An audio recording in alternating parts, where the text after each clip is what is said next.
Joyce, mae yna wedi cael gynnu chan, John.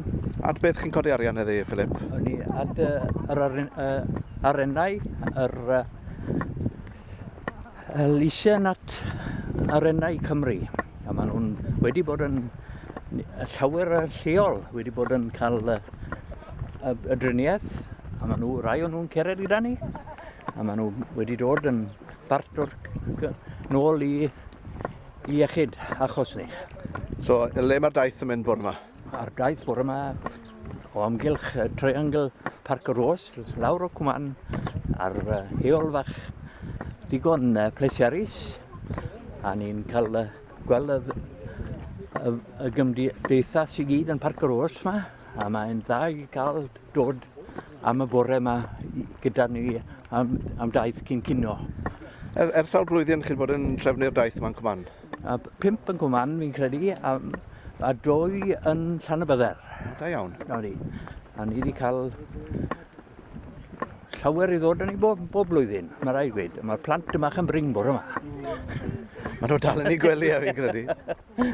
Ond ych chi'n perthyn i gymdeithas cerddwyr yn yr ardal. Odi. Siwt le yw ardal Llanber y Cwmann am lwybrau cerdded? A llwybrau cerdded, rhywbeth newydd wedi cael ei wneud rown y dre.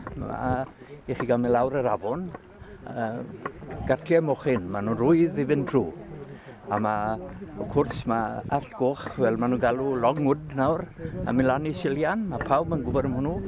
Mae'n ardal sy'n y coed yn cael ei cadw at y gwaith lleol, dy fe, a mae'n ddiddorol i fynd lan am daith rhyw amser, dy fe.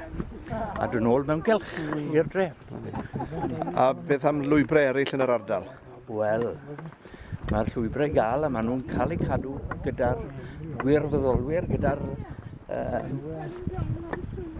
cerddwyr, a maen nhw wedi bod yn bring yn ddiddar, ond maen nhw wedi agor ei llawer yn 10 Ceredigion, a mae map bach newydd mas yn dangos am lefydd bach fel Llangeitho, a Llanbadar Nodwyn, lan i Dregaron, lawr i Llandysil, a o'ngylch ni wedi bod lawr i Gei Newydd, Llanarth, Montegido. O'n i'm yn gwybod bod afon i gael o'r enw Montegido.